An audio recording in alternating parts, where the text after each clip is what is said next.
Inteligencia dental. El líder indiscutible y absoluto en educación dental a distancia en idioma castellano.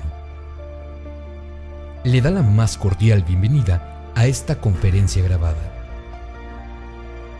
Gracias a nuestros patrocinadores oficiales.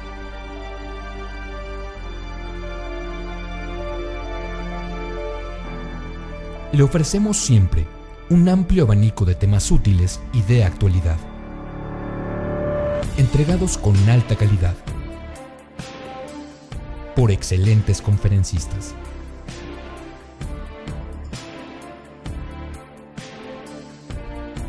Es un placer recibirle en nuestras conferencias Webex en vivo por Internet, con sesión de preguntas y respuestas, o en nuestras conferencias grabadas disponibles en nuestro canal de YouTube.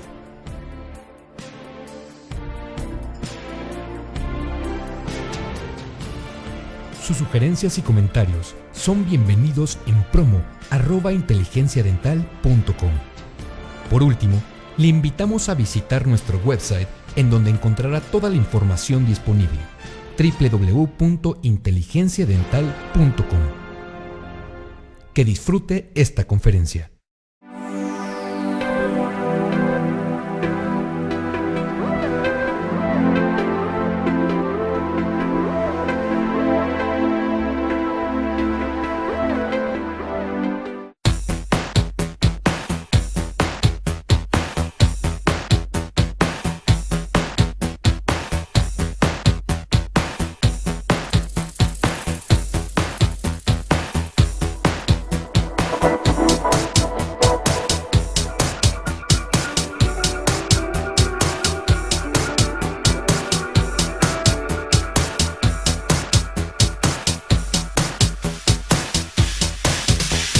Gracias por las palabras, por la presentación. Buenas noches a todos los que nos acompañan. Muchas gracias. También agradecer la invitación que me hace Ricardo, que me hace Héctor Flores, I+D Inteligencia Dental y Lab Ceram, para estar con ustedes este día y poder compartir con ustedes este tema. Lo que vamos a hablar ahora son los alcances de la terapia periodontal en el tratamiento odontológico integral. ¿Por qué es este tema? Bueno, actualmente el tratamiento odontológico se ha vuelto muy importante el que formemos equipos de trabajo de varios especialistas que puedan aportar mejores ideas, mejores opciones para los planes de tratamiento de los pacientes, y con esto poder resolver mucho mejor cada uno de los problemas del paciente y aportar mejores soluciones para salud, función y estética.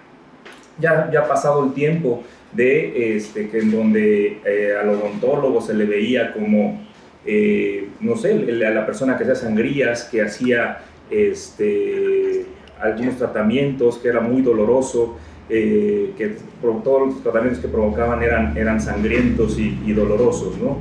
Entonces hay que quitarnos esa imagen primero, dar la imagen de que realmente somos médicos, que podemos tener y que debemos de tener una relación directa con los médicos tratantes de los pacientes, ya sean un médico internista, un médico cardiólogo, un gastroenterólogo, que podamos nosotros recetar los medicamentos adecuados para cada uno de los casos de los pacientes y poder de esta manera solventar de mejor manera y hacer tratamientos mucho más llevaderos para nuestros pacientes, ¿no? Ya han pasado esas épocas donde el odontólogo se nos pintaba, como vemos en la imagen, batallando para quitar alguna muela, algún diente, que eran procesos muy largos, cansados y dolorosos, y no se nos incluía dentro de la rama médica. Actualmente es importante tener interconsultas con los médicos tratantes y poder así tener un mejor control de nuestros pacientes. Entonces vamos a ir viendo cómo poco a poco se ha ido haciendo importante esta relación de las de otras especialidades, y sobre todo la periodoncia, que va a tener una relación muy importante con las otras ramas de la odontología. ¿Por qué? Porque nosotros tenemos que ver con los tejidos de soporte de los dientes. ¿Qué es la periodoncia? Bueno, viene del griego peri, alrededor de, y odontos, diente. Es la especialidad que va a tratar o estudiar todas las estructuras de soporte alrededor de los dientes. Estamos hablando de encía, del ligamento periodontal, del cemento radicular y del hueso alveolar principalmente. Y vemos también que cualquier infección o problema que se pueda presentar en estos tejidos es importante que nosotros lo tratemos. Y manejar los tejidos para lograr salud de tal manera que un rehabilitador pueda tener una mejor manipulación de sus tejidos, puedan tener un mejor control de la higiene bucal el paciente, que cualquier problema endodóntico, endoperio te pueda llegar a una mejor solución, que un ortodoncista pueda desplazar sus dientes adecuadamente a través de los tejidos periodontales y que cualquier lesión periapical endodóntica pueda ser resuelta para que no siga avanzando y no dañe más a los tejidos de soporte de los dientes. Nosotros vemos, como vemos en esta fotografía, vamos a encargarnos de toda esta estructura alrededor de los dientes. Bueno, el diente debe de estar la raíz dentro del tejido óseo. Cuando se trata de un diente sano debe de estar con su ligamento periodontal. Este ligamento periodontal es muy importante, ya que es el que nos va a permitir cierta propiocepción, el poder percibir si estamos masticando algo duro o algo blando, nos va a permitir tener cierta amortiguación durante la masticación y va a permitir también el poder realizar movimientos o desplazamientos dentro del alveolo.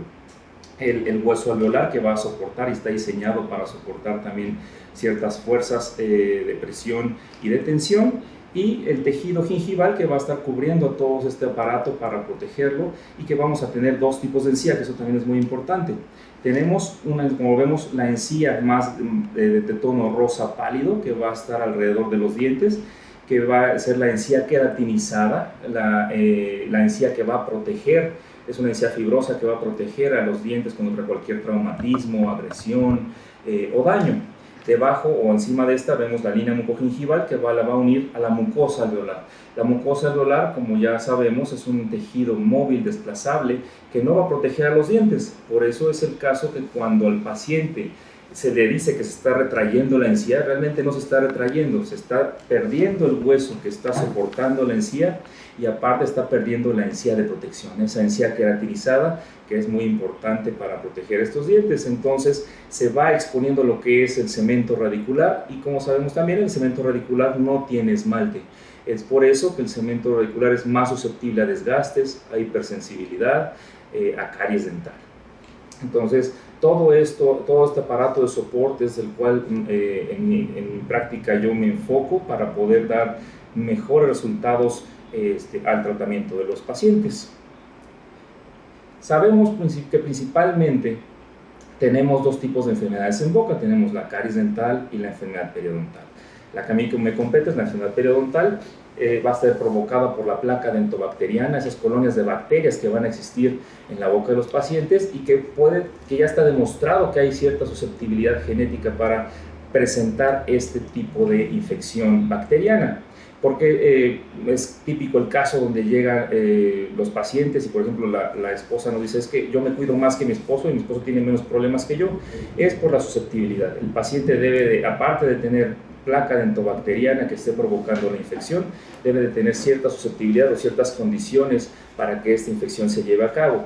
Por eso es importante hacer entender a todos los pacientes que el controlar esta infección, esta periodontitis o gingivitis, es muy importante para la salud de su boca, pero aparte que si no se cuidan pueden volver a recaer. No se les puede curar totalmente y para siempre, sino que es un tratamiento que nos va a permitir controlar el problema, y es importante tenerlos bajo mantenimiento, un seguimiento constante de estos pacientes, y dependiendo de cuál fue su condición bucal o cuál es su susceptibilidad, es el tiempo que debemos nosotros de programar para estarlos revisando periódicamente. Porque obviamente no podemos quitar las bacterias de la boca, siempre hay una flora bacteriana normal que vive en equilibrio con el cuerpo. Entonces es importante mantenerla y mantener ese equilibrio para que no les provoque ningún problema. Tenemos las dos principales enfermedades periodontales, la gingivitis y la periodontitis. La gingivitis solamente va a ser el proceso inflamatorio en los tejidos alrededor del tejido gingival, alrededor del diente, y la periodontitis ya va a afectar los tejidos de soporte del hueso, el ligamento periodontal y cemento radicular. Entonces, como vemos en la fotografía del lado derecho, no vamos a tener ya este surco, que es una constante que va a medir de 1 a 3 milímetros de profundidad, lo cual ya está demostrado que un cepillo dental bien utilizado y un hilo dental bien utilizado nos permiten el mantener o que el paciente pueda mantener un cuidado en casa adecuado. Cuando se forma una bolsa periodontal, que es esa migración apical patológica del epitelio de unión, la bolsa es tan profunda que no permite que el paciente pueda llegar a limpiar esas bolsas. Es por eso que este problema se vuelve crónico si no se detecta a tiempo, y por eso siempre hacemos el hincapié de que todo el equipo de exploración en el consultorio dental debe de contar con una buena sonda periodontal. No una sonda que pueda lastimar al paciente, sino una sonda adecuada para poder detectar bolsas en los pacientes. Y si el dentista general tiene la capacidad de diagnosticar esto, es más fácil que se pueda referir al periodoncista y que pueda esto ser controlado y evitar cosas más graves o eventos más graves. Porque también tenemos varios grupos de pacientes con enfermedad periodontal. Son 3 grandes grupos en cuanto a edad, son niños, jóvenes y adultos. Los más agresivos o que pierden más hueso, pueden perder sus dientes a corta edad, son los niños y los jóvenes. Y los adultos, que ahora se le conoce como una periodontitis crónica, es una infección que va avanzando con el tiempo, poco a poco. Se caracteriza porque una no duele solamente hasta que llega a estadios más avanzados con abscesos periodontales, por ejemplo, o movilidad dental. Se caracteriza porque tiene periodos de actividad y de reposo. De repente pudo haber habido sangrado gingival, de repente se pudo haber quitado o alguna molestia. Y como no les duele, el paciente tampoco le hace mucho caso, no le hace mucho caso sangrado de encías. Es importante hacerles entender que el sangrado de encías no es normal y que es un aviso del cuerpo de que algo está sucediendo en esos tejidos de soporte alrededor de sus dientes, como vemos en esta fotografía. Puede haber múltiples depósitos de diferentes tiempos, diferente tipo de adhesión sobre la superficie dental. Va a ser más fácil o más difícil, dependiendo del tipo de adhesión o del tipo de material que se encuentre, el poder retirarlo. Y como vemos, ya hay achatamiento papilar, ya no hay tejido interproximal gingival, hay recesiones gingivales que han provocado pérdida del tejido óseo que debe estar soportando la encía y pérdida del tejido queratinizado, exponiendo, como ya dijimos, el cuerpo radicular o el cemento radicular. Aquí los pacientes se pueden quejar de hipersensibilidad, molestia al frío, al calor, al tacto con el cepillo. En pacientes fumadores, ¿qué sucede? Generalmente el paciente fumador no se va a quejar de sangrado gingival. Por eso no tienen ese aviso del cuerpo. Esto es provocado por el efecto de la absorción de los productos de la nicotina y el alquitrán a través de la mucosa bucal. La mucosa bucal absorbe muchos químicos muy rápidamente, entonces al absorber estos químicos se van a torrente sanguíneo, pero localmente lo que se provoca es una vasoconstricción. Van a cerrar la luz de los vasos sanguíneos, va a llegar menos cantidad de sangre y por lo tanto la cicatrización y la coagulación no va a ser la óptima. Es por eso que procedimientos también quirúrgicos, como pudiera ser un implante dental, una cirugía mucogingival, hasta una cirugía resectiva periodontal, se pueden ver retrasados en su cicatrización por el solo hecho de que el paciente sea un paciente fumador. Entonces, también en el paciente fumador lo que tenemos es una alteración por el humo caliente del cigarro y generalmente tiene una menor salivación, una boca más reseca. Entonces es por eso que hay más depósitos y se manchan más sus dientes. Una vista lingual o palatina del mismo paciente, vemos en la zona palatina depósitos amplios de mucho tiempo de exposición que se van hacia la zona subgingival y ya están en la zona encima de la cresta gingival, o en la parte inferior, en los 6 anteriores inferiores por la parte lingual, grandes depósitos de cálculo. Sí quiero que se fijen muy bien en las zonas que estamos señalando actualmente, que son estas líneas de unión. Estas líneas son importantes porque esto nos demuestra que cada diente es un núcleo formador de sarro. Casi siempre las vamos a ver, y esas son las líneas de mayor fractura. Es posible que por ahí podamos nosotros desplazar más rápidamente esas grandes placas de cálculo y podamos limpiar. Muchas personas, porque me han preguntado en algunas conferencias en las que nos han invitado, les da miedo el quitar esas placas de sarro porque dicen que se le va a caer el diente al paciente. No deben de tener esa preocupación, porque esto es lo que está atrapando más bacteria y le está haciendo que sea más grave el problema. Debemos de quitar el factor causal, y como ya dijimos, el factor causal son las bacterias, la placa dentobacteriana. Casos tan drásticos como este son casos en que el paciente se deja porque no tiene dolor, no tiene molestia, Entonces es por eso que esto va avanzando con el tiempo, va desplazando los tejidos de soporte y va provocando más irritación, y obviamente también va dificultando que el paciente pueda tener una adecuada higiene. Entonces, como ven aquí, puede llegar a ser tan grave como esto, como poder presentar el paciente estos depósitos enormes de cálculo, ¿no? Como lo vemos aquí en un acercamiento. Obviamente lo vemos más claro en la superficie porque es un sarro que recientemente se ha depositado, pero debajo de esto tenemos unas grandes piedras de cálculo oscuras que son las que llevan más tiempo dentro de su boca, ¿no? Entonces es importante hacer hincapié en que es una labor muy importante del odontólogo el poder informar a los pacientes de que aunque no tengan dolor, aunque no haya sangrado, deben de tener esa conciencia de que la salud de su boca es muy importante, que la higiene diaria y las citas programadas de mantenimiento con el dentista son también muy importantes. Pacientes que se han dejado de que de repente sienten algún diente flojo y que llega el momento en que se les cae, ¿no? Entonces ya no hay tejido de soporte, ya es una boca con un daño mucho mayor y es más difícil de tratar. Ya no debemos de dejar que esto suceda. Hace años la filosofía en el campo de la odontología era: le duele el diente, vamos a quitar el diente y nos quitamos del problema. Después la filosofía fue: vamos a tratar de mantener los dientes lo más que podamos. Y estuvo bien, siempre lo que deseamos es mantener los dientes del paciente, pero en buen estado. ¿Por qué? Porque dientes que tenían un problema periodontal, que se mantuvieron por muchos años y que después ya fracasaron o se perdieron, ya no tenían hueso para poderle ofrecer al paciente muchos otros tratamientos o dificultaban el factor estético o funcional. Es por eso que la filosofía actual que tenemos en la odontología es preservar el hueso del paciente. Si preservamos el hueso del paciente, preservamos sus dientes. Y si por alguna razón alguno de estos dientes se pierde, bueno, tenemos muchas otras opciones por las cuales ofrecer al paciente para poder rehabilitar su boca. Entonces es importante hacer conciencia en los pacientes de que cuidar cada uno de sus dientes, pero no solamente sus dientes, sino todo lo que es el aparato que los está manteniendo en su boca. Que tengan esa conciencia o ese hábito de higiene diaria, que sepan utilizar bien un cepillo dental y que también sepan que el cepillo dental no va a limpiar interproximalmente, no va a limpiar entre los dientes.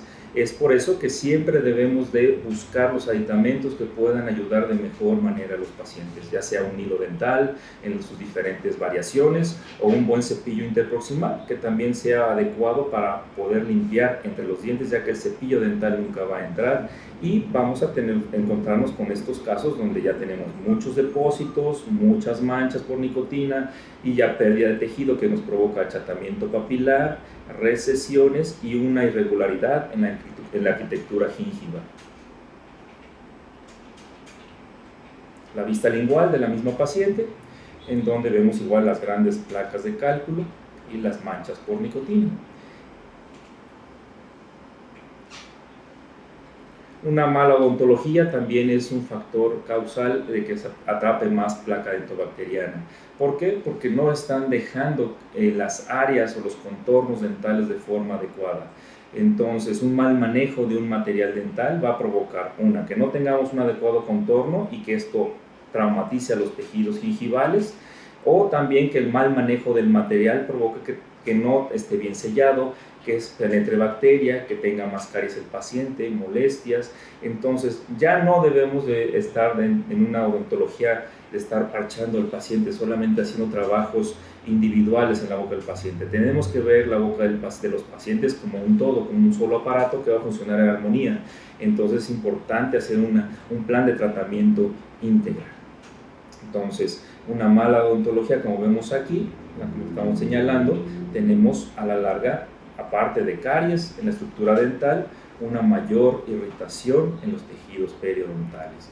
Y aparte no se trató nada del sistema periodontal. Aquí ya vemos que un diente se fue extruyendo, tenemos espacios abiertos tenemos una impactación directa de alimentos, gran atrapamiento de placa y cálculo. Entonces son pacientes que hay que hacerles el hábito y explicarles que el caso está así porque nunca se ha tenido un buen cuidado bucal. Pacientes que han llegado a esto, que han llegado a tener una gran exposición de estructura dental con una gran destrucción de tejido periodontal, que ya no hay dolor porque hay una necrosis pulpar, que hay pérdida grande de algunos dientes o de estructura de algunos dientes, y que se pueden exponer furcaciones o áreas que son más difíciles para el paciente para que pueda mantenerlas. Entonces poco a poco esto se va haciendo una bola de nieve cada vez más grande, un problema cada vez mayor y de menor o de difícil control para los pacientes. Luego, también les decía, una odontología que solamente vea dientes, uno ve lo que sabe, eso lo aprendí muy bien en la universidad. Si yo nada más sé de materiales adhesivos, si yo nada más sé de rehabilitaciones o si yo nada más sé de dientes blancos, lo que vamos a hacer en la boca del paciente son dientes blancos, pero que no van a tener ningún beneficio en la salud del paciente y ningún beneficio a largo plazo. Entonces aquí vemos dientes blancos. ¿Qué nos sucedía hace tiempo? Que toda la gente buscaba dientes blancos y no se preocupaban por los tejidos de soporte. Entonces de nada nos sirve devolverles estructuras dentales al paciente si no tenemos un buen soporte periodontal. Y muchas veces también nos enfrentamos a lo que siempre hemos dicho. Otra de las constantes en la boca es la presencia de un grosor biológico. Es esa banda de tejido que se va a encontrar arriba de la cresta ósea, debajo del epitelio de unión, que es una constante, va a medir de 2 a 3 milímetros siempre entre cada diente. Entonces, nosotros siempre hemos dicho, no se debe de violar el espacio del grosor biológico. Y a veces se malinterpreta con que no pueden esconder sus márgenes. Sí pueden esconder el margen de las restauraciones, pero subgingivalmente dentro del surco gingival, sin llegar a invadir el espacio del grosor biológico. Entonces eso es lo que nos referimos. Pueden esconder márgenes y se les puede dar el espacio para esconder un margen mediante un alargamiento de corona clínica, pero no violar el grosor biológico, porque esto a la larga va a provocar mayor irritación, como vemos en estas imágenes, y mayor destrucción a largo plazo. Que vemos, por ejemplo, en la fotografía de arriba del lado izquierdo, vemos una zona eritematosa que por un cambio de coronas, en donde suponían que esta irritación posiblemente era a lo mejor por el espacio abierto, que había un empaquetamiento directo del alimento y se provocaba la irritación. ¿Qué hicieron? Bueno, cambiaron las coronas y cerraron el espacio, pero seguían violando el grosor biológico. Entonces, de nada sirve cambiar las restauraciones si no respetamos ese grosor biológico. Entonces, entender bien qué es el surco gingival, que es un espacio que está donde que ustedes pueden aprovechar para esconder márgenes, y el grosor biológico, que es esa banda de tejido que no debemos de violar, porque si se viola, automáticamente el cuerpo vuelve a formar esos 2 a 3 milímetros, pero apicalmente. Es por eso que de repente no hay una estabilidad de los tejidos gingivales y se exponen los cuellos de las restauraciones o el típico color oscuro alrededor de las restauraciones recientemente colocadas en los pacientes. Es porque no hay un buen control de los tejidos periodontales y hay una violación de ese espacio del grosor biológico. Ya no se vale el cerrar espacios como vemos con este tipo de restauraciones, que es aumentando el tamaño de los dientes, porque esto, bueno, ocupa el espacio que está abierto, pero no permite que el paciente tenga una buena higiene. Yo a este paciente no le puedo exigir o no le puedo enseñar a cepillarse o que utilice un hilo dental o un cepillo interproximal si no cabe. En las restauraciones debemos de respetar el contorno anatómico de los dientes natural para que ese mismo contorno nos respete los espacios de los otros tejidos y nos permita una buena higiene de todas las zonas. Entonces no es el crear o tapar huecos en la boca de los pacientes con problemas periodontales, ¿no? Es el resolver este tipo de problemas para darle un mejor tratamiento a largo plazo, como vamos a ver en algunos de los casos que vamos a presentar el día de hoy. Lo que les decía, otro tipo de restauración donde tratan de cubrir o de tapar algún defecto que tiene el paciente en esa zona. ¿Cómo le pido al paciente que cepille aquí? No se puede. Entonces es importante el que quitar este tipo de restauraciones durante la primera fase de tratamiento, la fase higiénica, para que dejemos al paciente en condiciones para que pueda restablecer su higiene bucal y que pueda tener acceso hacia esas zonas. Como vemos aquí, vamos a tener ya presencia de lesiones cariosas o de irritación periodontal solamente por el hecho de una mala restauración. Y actualmente ya tenemos una inversión del paradigma desde el punto de vista sistémico de los pacientes. Antes sabíamos que algunos problemas sistémicos de los pacientes provocaban o facilitaban que ellos tuvieran mayor problema periodontal, pero actualmente sabemos que ya el que tengan enfermedad periodontal en sus bocas puede favorecer o dificultar el control de sus factores sistémicos que ellos pueden presentar. Entonces los padecimientos periodontales influyen de una manera significativa en la prevalencia y severidad de varias enfermedades sistémicas. Y la enfermedad periodontal actualmente ya se le ha relacionado con algunas alteraciones como son enfermedades cardiovasculares, diabetes mellitus. En embarazo, bueno, obviamente no provoca el embarazo, pero sí en pacientes embarazadas puede provocar la muerte del producto. Infecciones del tracto respiratorio y osteoporosis.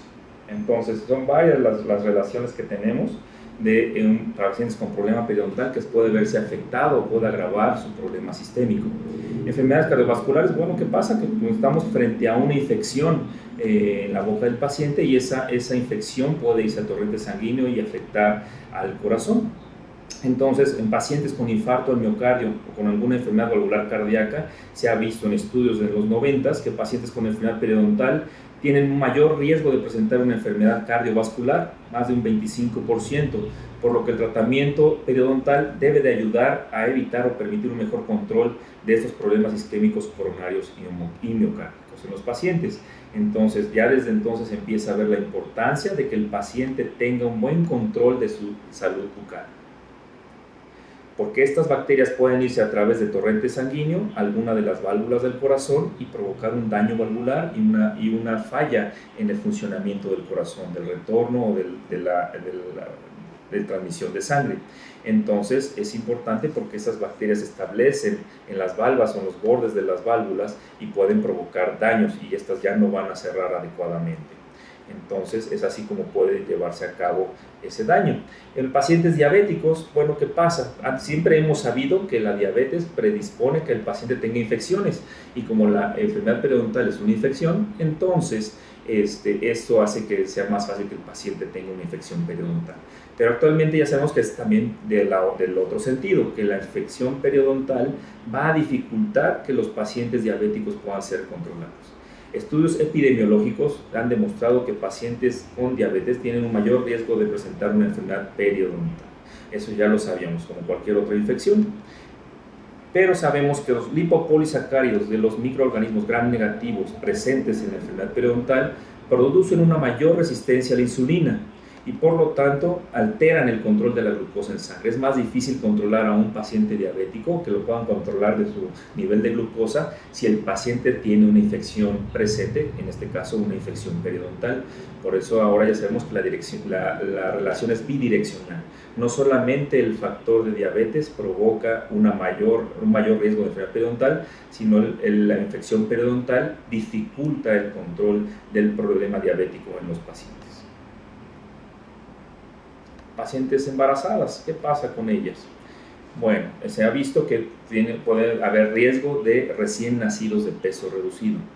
Se sabe que los bebés recién nacidos de peso menor a 2.5 kilogramos van a tener una mayor probabilidad de morir en el periodo neonatal y si llegan a sobrevivir tienen una mayor probabilidad de padecer alguna anormalidad congénita. Y estos nacimientos prematuros y de bajo peso se han relacionado a factores tales como pacientes fumadores, consumo de alcohol y drogas, pacientes que sufren de hipertensión arterial, cuando la edad materna es alta o baja, pacientes diabéticas, infecciones de vías genitourinarias e infecciones focales por microorganismos gram negativos, que en este caso es una infección periodontal o la periodontitis. Entonces, todos estos factores pueden provocar que haya alguna alteración en el nacimiento o que tengan nacimientos prematuros. Las mujeres embarazadas con una pérdida de inserción que fueron evaluadas de más de 3 milímetros o más en 60% o más de los sitios evaluados presentaron un mayor caso mayores casos de nacimientos prematuros y de bajo peso. Entonces empezaban a ver ya Offenbach en el 96 una relación entre una presencia de bolsas periodontales o una alteración periodontal con los nacimientos prematuros o de bajo peso. Entonces es importante tener un buen control con todos nuestros pacientes para evitar que tengan mayores riesgos, sobre todo en la paciente embarazada también hay una alteración de hormonal, en donde tienen una respuesta inflamatoria mucho más agresiva. Entonces es importante que si ellos van a programar su embarazo, que estén perfectamente bien en estado de salud para que pasen su embarazo sin ningún problema. Vamos a irnos de lleno ya ahora a la terapia periodontal. La terapia periodontal va a tener como principales requerimientos que podamos resolver lo que es función en los pacientes, su estética y la comodidad de los casos que estamos tratando, para que ellos puedan masticar bien, puedan funcionar adecuadamente, se vean bien también y que aparte estén cómodos, que tanto comodidad nos referimos, comodidad al funcionar, como comodidad también al de sentirse cómodos en poder hablar en público, de poder verse dentro de un grupo social y que se vean bien, que se sientan cómodos y a gusto. Los beneficios críticos de la terapia periodontal decimos que son salud bucal, o sea, lograr una buena salud en la boca de los pacientes, que tengan una buena longevidad tanto de salud, del estado de salud de la boca de los pacientes, como la longevidad de los casos en general, que el paciente obtenga un hábito de higiene oral y que entienda la importancia de un mantenimiento de su higiene oral y cómo debe de realizarlo. Un ambiente mucogingival adecuado, esto es más referente a mi medio como es la cirugía bucal, en donde al operar o al hacer un tipo de cirugía siempre debemos de tratar de dejar un ambiente con una arquitectura adecuada para que sea fácil para el paciente poderse mantener, no dejar zonas que pudieran de difícil mantenimiento. Aparte, lograr en los casos, junto con nuestros rehabilitadores, la función y la comodidad de los mismos y obviamente la estética y satisfacción de cada una de las personas que estamos tratando. Las fases de tratamiento sobre la cual se va a dividir la terapia periodontal, tenemos tres principalmente, que son la terapia no quirúrgica o fase 1, la fase 1 o higiénica que también se le llama. No solamente vamos a dar técnica de higiene en los pacientes, como son técnicas de cepillado, técnicas de uso de limpieza interproximal, sino también vamos a quitar todos los focos de caries, vamos a quitar también todas las restauraciones desajustadas o sobrecontorneadas que no permitan que el paciente pueda mantenerse, porque de nada va a servir que yo le enseñe a cepillarse al paciente si no puede tener acceso a limpiar todas las zonas de su boca. También vamos a quitar dientes que ya sean focos de infección, que no tengan ya un pronóstico sin esperanza, y es una estabilidad de los casos. También podemos hacer algún ajuste oclusal inicial en donde notamos que hay algún diente con algún traumatismo oclusal severo. Entonces podemos también hacer este tipo de rehabilitación, y por parte del rehabilitador también puede cambiar restauraciones y colocar adecuados provisionales. El provisional, siempre lo recalcamos, el que copie las características de la restauración definitiva, que en cuanto a sellado y contorno y pulido de los materiales, para que sea también fácil que el paciente se cuide y que no irrite a los tejidos periodontales. La terapia quirúrgica o fase 2, en donde vamos a tener diversos tipos de tratamientos. Tenemos cirugía resectiva o eliminar tejidos, cirugía de inserciones de tejido, de nueva inserción, cirugía regenerativa, que vamos a tratar de formar el tejido que se encontraba en esa zona anteriormente, cirugía mucogingival para corregir defectos de tejidos gingivales o mucosos, como pueden ser las recesiones gingivales, y la cirugía de implantes dentales. Y siempre bien importante, la tercera fase es la terapia periodontal de soporte. El poder nosotros tener al paciente en una constante vigilancia, sobre todo si detectamos que tiene un alto índice o una alta susceptibilidad de enfermedad periodontal, para que podamos nosotros controlarlos y puedan mantener todo el trabajo que se ha hecho en su boca. Siempre entre la terapia no quirúrgica y la terapia quirúrgica hacemos reevaluaciones. Esa reevaluación nos va a permitir detectar si el raspado y alisado radicular, que por ejemplo se hace en la primera fase, en la terapia no quirúrgica, fue suficiente para tratar la bolsa de los pacientes, o si es necesario que ellos pasen a una terapia quirúrgica. Y siempre en las terapias periodontales de soporte realizar sondeo de algunas zonas que veamos que tuvieron algún tratamiento o que sean críticos, y también ir tomando radiografías en determinado tiempo para ir llevando un control de los casos. En las radiografías es importante, aparte de tomarlas bien, con técnica de paralelismo, saberlas revelar adecuadamente y que sean realmente un documento que nos pueda servir a largo plazo para llevar el control de los casos. Actualmente ya con la radiografía digital, bueno, ya es más fácil el almacenamiento o el control de las imágenes radiográficas. Vamos a ver algún tipo de tratamiento resectivo, por ejemplo, como puede ser la típica gingivectomía. ¿Qué pasa en este caso? Bueno, el ortodoncista, en este caso el doctor Roberto Sánchez Woodburn, nos manda el caso porque tiene un crecimiento gingival por irritación. Entonces él no puede seguir con su tratamiento adecuado de ortodoncia y no puede seguir desplazando estos dientes porque, bueno, no hay un tejido que está estorbando y que no permite, una, que se lleve adecuadamente a cabo el tratamiento del paciente, y dos, que no permite que el paciente tenga un adecuado control de su higiene. ¿Qué vamos a hacer? Bueno, vamos nosotros a eliminar el factor que está causando este crecimiento gingival, aumento de tejido, el tejido queratinizado, que es el cálculo, que estaba deteniendo obviamente placa dentobacteriana. Esto provocaba irritación y esto provocó a lo largo de la vida del paciente un crecimiento del tejido gingival. Vamos a hacer el procedimiento que es básico para la terapia periodontal, que es el raspado y alisado radicular, que es quitar no solamente los depósitos que se encuentran sobre la superficie radicular, sino también quitar esa capa de cemento radicular contaminado por endotoxinas bacterianas, ya que si solamente quitamos los depósitos, pero no quitamos esa zona contaminada por endotoxinas, el caso no va a tener una buena respuesta. Es importante eliminar ese cemento contaminado para que pueda el tejido restablecerse, y obviamente en estos casos donde es un crecimiento de tejido, eliminar el excedente de tejido para permitir que se continúe con el tratamiento ortodóntico y que aparte también el paciente pueda tener un mejor control de su higiene. Entonces, sí, siempre y cuando respetando los tejidos periodontales, no por hacer una gingivectomía le voy a eliminar al paciente su encía queratinizada o lo voy a dejar con una banda muy pequeña de encía queratinizada si esos dientes todavía no están en posición.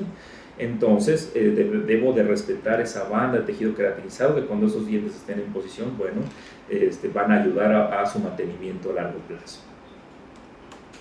Vamos a ver también un alargamiento de corona clínica. ¿Qué pasa? Son estos casos donde los dientes son más cuadrados, más pequeños, que el paciente no le gusta también al sonreír, no se sienten cómodos sonriendo. Es un caso que hicimos junto con el doctor Ricardo Mitrani, en donde evaluamos primeramente también, aparte del caso de la situación anatómica de los dientes, la situación del estado de salud periodontal del paciente. Que tengamos nosotros, yo como cirujano, como periodoncista, debo de saber que debo de respetar los tejidos periodontales, debo de dejar ese espacio para que el rehabilitador, en este caso Ricardo, pueda colocar adecuadamente sus márgenes dentro del surco, como lo decíamos, sin dañar la banda del grosor biológico. Y sin poner en riesgo también el soporte por la proporción corona-raíz de estos dientes. No por hacer un alargamiento coronario voy a dejar a un diente con movilidad o voy a ponerlo en riesgo de que pudiera perderse. Y también no vamos a eliminar estructuras vitales como puede ser la banda de tejido queratinizado, exponer algunas zonas anatómicas como pueden ser furcaciones, exponer una furcación solamente por el hecho de alargar la corona clínica, y darle ese espacio adecuado al rehabilitador para que pueda trabajar y manipular los tejidos en condición de salud, y sobre todo que sea un tejido estable, que no se modifique a través del tiempo y que el paciente pueda mantener para que siempre esa restauración pueda ser mantenible a largo plazo. Entonces vemos el caso. Aquí Ricardo nos ayudó muy bien fabricando un mock-up que está hecho en base al encerado del paciente para poder nosotros presentarlo, y me va a servir también como una guía para ver primeramente lo que el rehabilitador está buscando, y por otro lado saber qué tanto tejido debemos de eliminar y si podemos nosotros eliminarlo mediante, como vemos aquí, unas incisiones submarginales contorneantes de bisel interno, o debemos nosotros de desplazar un colgajo apical para respetar la banda de tejido queratinizado. Entonces hacemos nuestros diseños, desplazamos nuestro colgajo grosor total. Previamente ya habíamos hecho un análisis periodontal de sondeo periodontal, un buen análisis radiográfico, y sabemos que tenemos un adecuado tamaño radicular y que tenemos suficiente tejido para poder trabajar el caso. Desplazamos nuestro colgajo grosor total y vamos nosotros a realizar el recontorneo del tejido óseo. Este tipo de cirugías lamentablemente es de las que más se atreve la gente a hacer sin conocimiento, porque creen que es muy fácil eliminar solamente tejidos, quitar tejido y exponer diente. Pero ¿qué pasa? Provocan muchos daños, como puede ser el que pierdan las papilas o el que expongan alguna estructura, como ya dijimos, furcaciones, o que dañen la estructura radicular. Entonces sí es importante tener un buen conocimiento de la técnica, un buen conocimiento de las estructuras anatómicas sobre las cuales estamos trabajando, para poder nosotros dar esa parábola o esa arquitectura ósea positiva que nos va a permitir que la encía descanse y cicatrice adecuadamente sobre esa arquitectura nueva ósea que dejamos, sin dañar la estructura radicular y, como ya dijimos, sin dañar la proporción corona-raíz, para que no tengamos problema de movilidad. Como vemos aquí, ya el trabajo terminado por el doctor Ricardo Mitrani, en donde, aparte de tener una mejoría en el aspecto clínico del paciente, tenemos un respeto por las estructuras anatómicas, un respeto por el contorno anatómico de estos dientes, que va a permitir que estos dientes respiren, que estos tejidos puedan estar funcionando y puedan mantenerse en salud sin ningún problema. Vamos a ver ahora el caso contrario. ¿Qué sucede? O ya vimos ahorita con dientes cortos, qué hacer con dientes cortos para hacerlos un poquito más largos. Pero ahora, ¿qué pasa con esos dientes largos que se les dicen a nuestros pacientes? Es que ese diente se me está haciendo más largo o se me está retrayendo la encía. Bueno, vamos a tener opciones de tratamiento. Cuando se expone o tenemos una recesión gingival, ya dijimos todos los riesgos, que hay hipersensibilidad, que hay exposición de estructura radicular, que hay desgaste o caries. Puede haber una opción protésica, que es colocar algún material adhesivo sobre esta estructura y poder cubrirla y protegerla mediante un material adhesivo, ya sea un ionómero o una resina. El problema que pudiera llegar a tener este tipo de material es la manipulación de los mismos, sobre todo en el sellado a nivel del tejido gingival, y obviamente el que no se dañe más la estructura radicular, provocando así más sensibilidad. Y la otra opción sería una opción quirúrgica, que es cubrir nuevamente esa recesión mediante la utilización de injertos gingivales o de un injerto de tejido conectivo subepitelial. Anteriormente, hace años, se utilizaba mucho el injerto gingival libre, para el cual nosotros tomábamos un rectángulo de paladar, obteniendo tejido queratinizado y tejido conectivo del paladar, pero quedaba una herida bastante amplia y muy molesta en el postoperatorio del paciente. Entonces era una técnica muy dolorosa, que tardaba mucho en cicatrizar y que teníamos nosotros que proteger en el postoperatorio. Teníamos que colocarle algún apósito o algún paladar de acrílico para proteger esa zona cruenta o dañada. Actualmente, con la técnica del injerto de tejido conectivo subepitelial, ya ha cambiado totalmente el panorama, ya que tomamos el injerto del tejido conectivo de la parte interna del paladar, respetando la parte del tejido queratinizado. Podemos suturar el paladar, va a cicatrizar por primera intención y tenemos un postoperatorio mucho más cómodo para los pacientes. Entonces nosotros podemos colocar este tejido conectivo debajo de un colgajo parcialmente desplazado sobre la zona vestibular del diente expuesto, y podemos lograr una nueva banda de tejido, como vamos a ver a continuación. O sea, debemos de evaluar la bóveda palatina y el grosor del tejido palatino, ya que todo el paladar, toda la bóveda del paladar es tejido queratinizado, pero debemos de conocer las estructuras anatómicas para no dañarlas, a los vasos sanguíneos, las estructuras nerviosas que pudieran pasar por ahí, para no dañarlos al momento de incidir y de tomar nuestro tejido conectivo. Desplazamos aquí un pequeño colgajo para tener acceso al tejido radicular. Vamos a raspar y alisar la parte que estaba ya descubierta, ya que toda estructura que esté en contacto con la cavidad bucal debemos de considerarla como contaminada, y hacemos un adecuado raspado y alisado radicular de la zona. nos vamos al paladar, tomamos nuestro injerto y vamos a colocarlo vamos a adaptarlo sobre la superficie radicular para posteriormente poder desplazar nuestro colgajo y cubrirlo, suturándolo en su posición para que podamos formar una nueva banda de tejido queratinizado. Como ven, esta es una técnica completamente diferente al injerto gingival libre, ya que el injerto gingival libre solamente recibía nutrición sanguínea o riego sanguíneo por parte del lecho receptor, por eso siempre se necrosaba la parte más superficial de nuestro injerto. Aquí el injerto de tejido conectivo recibe aporte sanguíneo tanto del lecho receptor como del colgajo que queda sobre él, tiene una doble nutrición y es más fácil de poderlo controlar. Como les decía, el paladar queda suturado, va a cicatrizar por primera intención y entonces nunca queda esa zona cruenta que quedaba antes y que era bastante molesta para los pacientes. El resultado, como va a las semanas, es una estabilidad de tejido. Poco a poco se va a ir adaptando ese nuevo tejido a la superficie radicular. Aquí no se puede volver a formar el hueso que estaba ahí anteriormente. No es posible colocar un injerto de hueso, ya que no hay una manera de mantenerlo en esa zona. Lo que estamos tratando de lograr aquí es una adhesión de midesmosomas por parte del tejido gingival sobre la superficie radicular. Esto es que se adhiera el injerto que estamos colocando o la encía del paciente sobre la superficie radicular y sellando de esta manera y manteniendo su salud. Pero obviamente debemos de hacer consciente al paciente de que requerimos de cuidados para que no se vuelva a hacer ahí una bolsa periodontal y selle la zona mediante un epitelio largo de unión.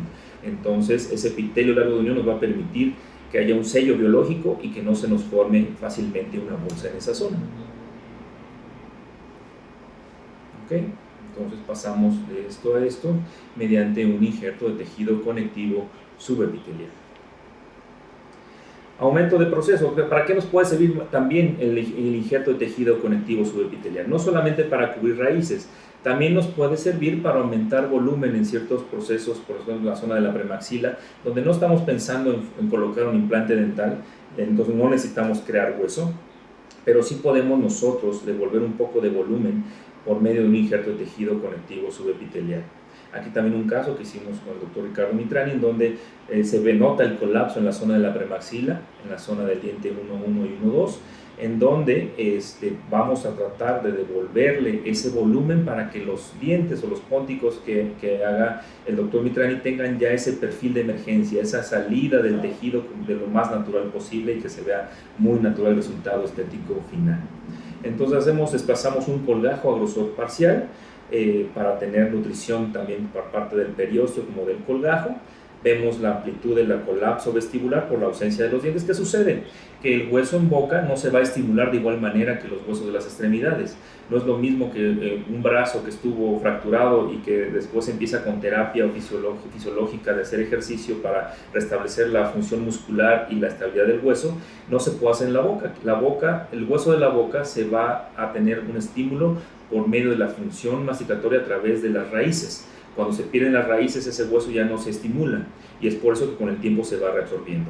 Es por eso que la terapia con implantes dentales, como vamos a ver también, nos va a devolver ese cuerpo radicular, digámoslo así, y ese estímulo al hueso que nos lo va a mantener por la vida del paciente.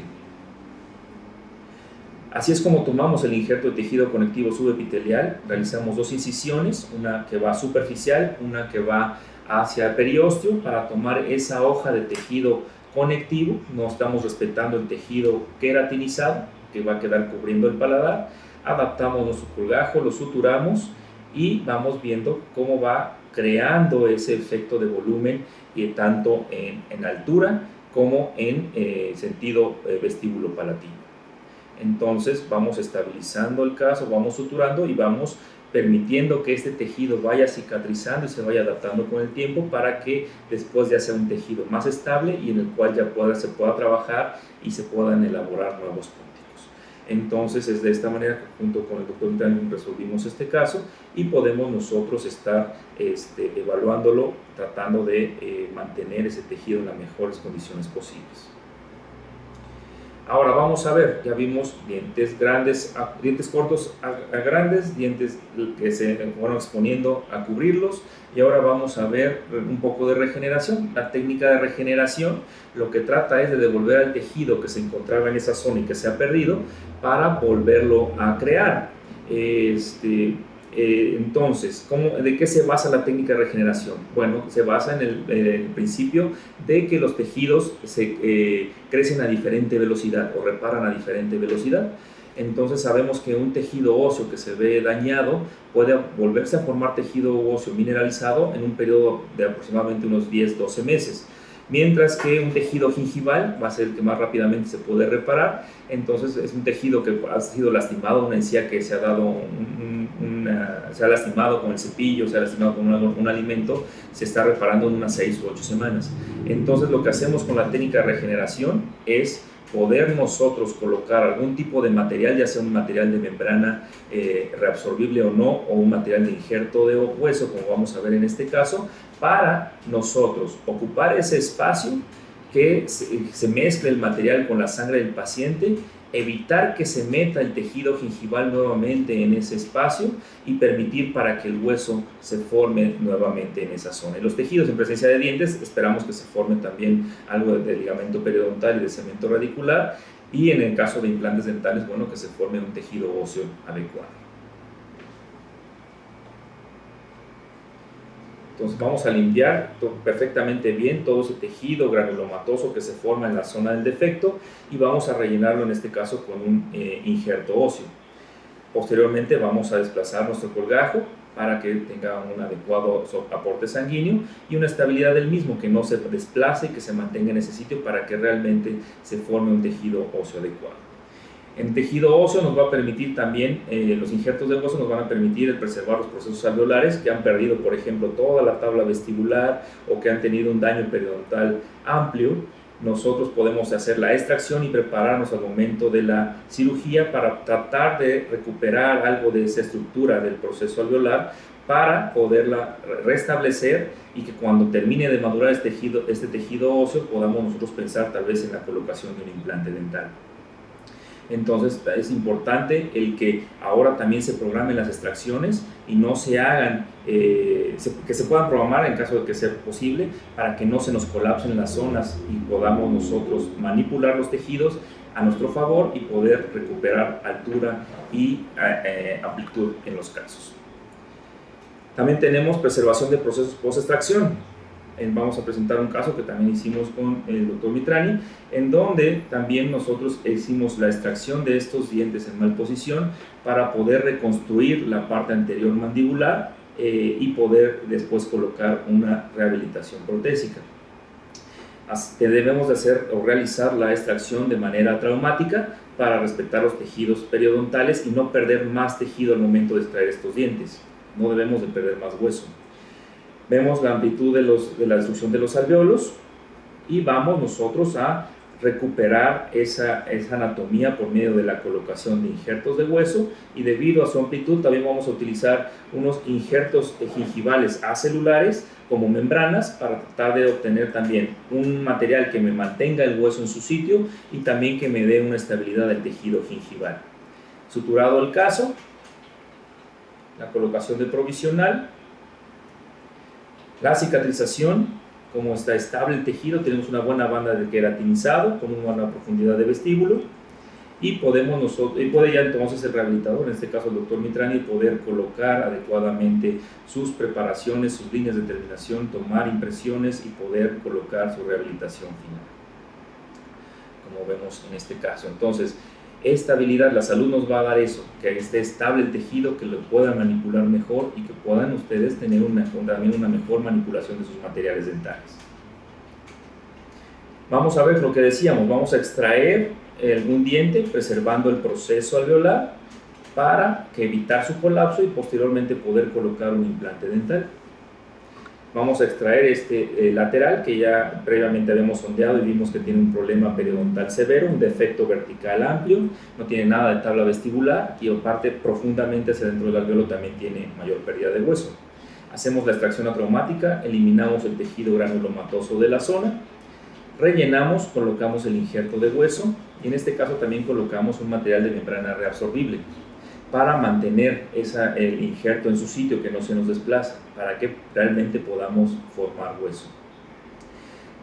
Suturamos nuestro colgajo, cubriendo todo esto y dando aporte sanguíneo, y se coloca el provisional. Y ya vemos cómo se nota, cómo se mantiene ese volumen vestibular, y tanto en sentido vestíbulo-palatino como ápico-coronal.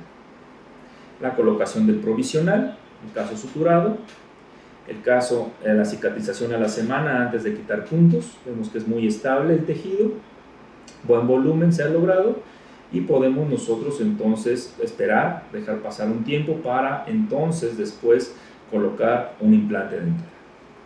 Ya que se haya formado un tejido óseo mineralizado, podemos fijar nuestro implante dental sin, nada más desplazando nuestros nuevos tejidos y poderlo suturar y estabilizar el caso. Este es un caso que hicimos junto con el doctor Ramón Braojos. Entonces estabilizamos el caso y podemos volver a colocar su provisional. Entonces esperamos para que posteriormente se haga la exposición y se puedan hacer la rehabilitación definitiva. Bueno, el tratamiento con implantes dentales, que ha venido a revolucionar mucho los tratamientos dentales, nos ha ayudado a evitar desgastar dientes sanos para poder colocar coronas individuales, y también nos da estímulo al hueso, que es una parte muy importante, un estímulo al hueso mediante la función masticatoria durante la vida del paciente. Y ha ayudado también a rehabilitar casos que por algún tipo de prótesis removible hubiera sido mucho más difícil o complicado, evitando así el uso de prótesis fijas muy largas, ¿no? Donde el brazo de palanca es muy amplio. Entonces, cuando tenemos características para poder colocar los implantes de la manera tradicional, tenemos acceso a la cresta ósea, hacemos nuestro fresado, nuestra preparación, vemos paralelismo, vemos su relación con los otros dientes y con la oclusión del paciente mediante la utilización de guías quirúrgicas, y con la colocación de los implantes dentro de una estructura ósea que van a quedar perfectamente firmes, y vamos a esperar su tiempo para la oseointegración, para posteriormente hacer la exposición o la fase 2, que también es una cirugía muy importante porque nos permite el poder detectar que el implante esté muy firme, que no moleste al paciente cuando se trabaja sobre él, y nos permite contornear los tejidos gingivales para que posteriormente facilitarle al protesista su rehabilitación protésica. Implante inmediato, también se ha hecho esto. Podemos hacer la extracción y la colocación inmediata de un implante dental, siempre y cuando tengamos las características para poder colocar el implante en esa fase. Si no, no hay por qué arriesgar un implante. Vemos el caso, también un caso del doctor Ramón Braojos, en donde nosotros vamos a hacer la extracción por fractura coronaria de este lateral. Desplazamos nuestro colgajo para poder tener acceso a la zona y poder hacer la extracción lo más atraumática posible. Vemos cómo está la fractura a nivel debajo de la margen de la restauración. Quitamos la parte que está fracturada, o la parte de la corona, y posteriormente hacemos la extracción atraumática del resto radicular, dejando el alveolo con sus paredes para poderla respetar y poder colocar nuestro implante dental mediante una secuencia de fresado. Siempre sabemos que el contorno del diente no va a coincidir con el contorno cilíndrico del implante, y es por eso que sabemos que debemos de colocar ahí algún material óseo o gingival para mantener o evitar el colapso de la zona. Ahí vemos el diente extraído, el diente fracturado. Siempre debemos de ver, siempre que extraigamos algo, debemos de ver que esté íntegro, que no estemos dejando ningún pedacito de raíz dentro del alveolo. Posteriormente nos vamos a la colocación del implante dental, la secuencia de fresado que ya mencionamos, la colocación del implante y la colocación del injerto óseo, en este caso. Esto nos va a mantener mediante un sobrerellenado del injerto, la estabilidad de la cresta vestibular y rellenar ese gap o ese espacio que se queda debido a la extracción. Vemos la estabilidad del caso con formación de tejido, que nos va a permitir con el tiempo descubrir el implante, hacer la segunda fase para colocar nuestro tornillo cicatrizal, que nos va a permitir contornear ese tejido gingival para que posteriormente el rehabilitador, en este caso el doctor Braojos, pueda colocar su restauración definitiva. Ahora, existe la técnica también de un implante inmediato sin colgajo, lo que se conoce en inglés como flapless. No vamos a desplazar un colgajo para tratar de evitar un colapso de la zona de las papilas, y con esto poder permitir mantener la arquitectura gingival a nivel interproximal. y cervical. Esto no se recomienda, no lo recomiendo para personas que no tengan experiencia en la colocación tradicional de implantes, ya que pudieran perforar hacia la tabla vestibular o pudieran dañar más la zona de colocación o la zona receptora del implante. Hacemos la extracción del diente que ya tenía una resorción radicular. Vemos la integridad del alveolo, de los tejidos a través del alveolo. Radiográficamente y mediante sondeo sabemos que tenemos tejido óseo suficiente para poder anclar nuestro implante y poder de esta manera estabilizar el implante sin ningún problema, y que tenemos también un adecuado espacio interradicular. De igual manera sabemos que va a haber un espacio, un gap vestibular que debemos nosotros posteriormente tratar mediante un injerto gingival o un injerto óseo. En la colocación de nuestro implante,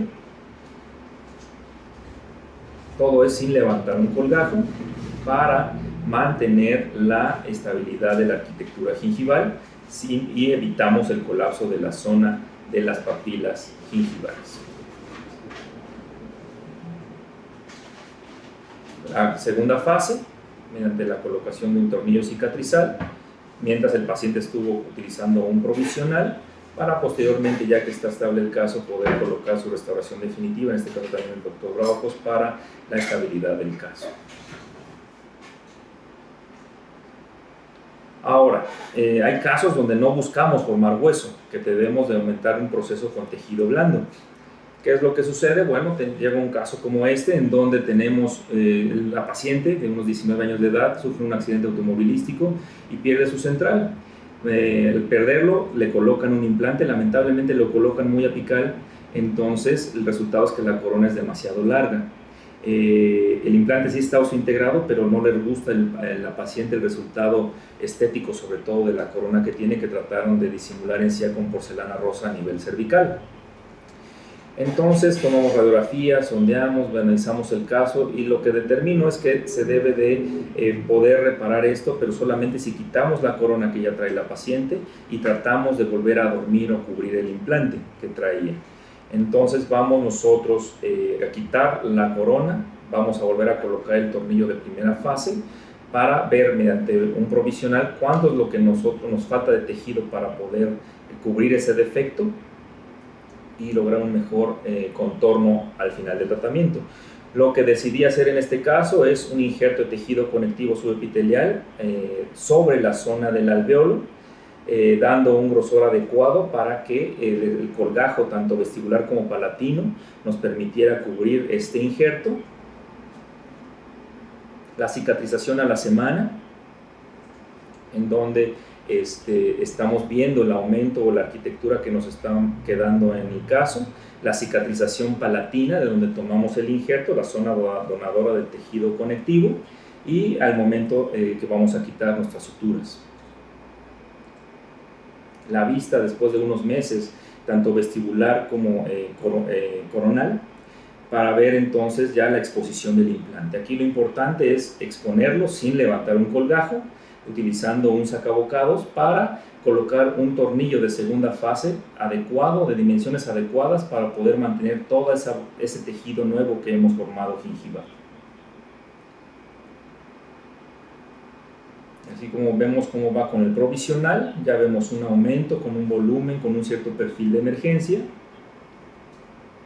y vemos el resultado final de la corona mediante la colocación de la corona definitiva. En este caso es un caso del doctor E10. Y todo esto ha ido evolucionando. La periodoncia también es una área de la odontología que ha evolucionado actualmente, ya tanto metiéndose en el aspecto de la genética, como viendo nuevas técnicas para poder regenerar procesos y poder mejorar los pronósticos y los tratamientos de los pacientes. Aquí vamos a presentar un caso en donde vamos a tratar de lograr un aumento de proceso alveolar mediante la utilización de membranas no reabsorbibles y de injertos de hueso. Entonces tenemos un proceso que, por la ausencia ya de tiempo de estos dientes y que anatómicamente también por la forma mandibular de la paciente, tenemos un colapso importante vestibular del hueso en esa zona. Obviamente no hay un hueso que nos permita ahí colocar un implante dental, por ejemplo. Entonces vamos a entrar en esta zona a tratar de volver a crear ese volumen óseo que se encontraba ahí en esa zona. Vemos la vista oclusal, como es muy delgadito, nada más nos queda la tabla lingual y que no es obviamente una zona adecuada para colocar un implante dental. Medimos, recortamos y adaptamos nuestra membrana no reabsorbible, que en este caso es una membrana de politetrafluoretileno expandido con una armazón de titanio que nos va a permitir contornearle, que mantenga esa forma para que podamos nosotros rellenar con injerto de hueso todo ese espacio que va quedando debajo de la membrana y poderla fijar con unos tornillos que van anclados hacia la cortical. Colocamos nuestro injerto de hueso previo a la preparación del tejido óseo para que sea un tejido óseo que tenga nutrición sanguínea. Aquí vemos cómo vamos fijando la membrana mediante unos tornillos a la cortical y vamos creando este espacio mediante el armazón de titanio para que pueda formarse hueso en esa zona. Muy importante es la manipulación de los tejidos gingivales para poder cerrar, ya que estamos logrando un aumento, y que tengamos un cierre completo de la zona mediante un adecuado diseño de incisiones al inicio de la cirugía y poder suturarlo y que pueda cicatrizar por primera intención. Vemos la vista coronal suturada, cerrada, y la vista cicatrizada.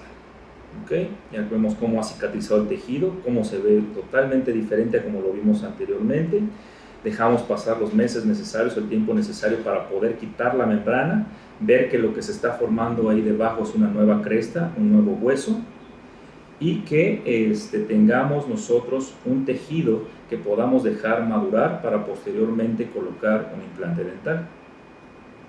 Cómo se ve el tejido ya formado, y ahorita estamos en espera para poder madurar y poder colocar nuestro implante en esa zona. Entonces ya vemos cómo el tejido gingival también se ha remodelado, el tejido óseo va madurando y nos permite con esto dar un mejor plan de tratamiento a la paciente.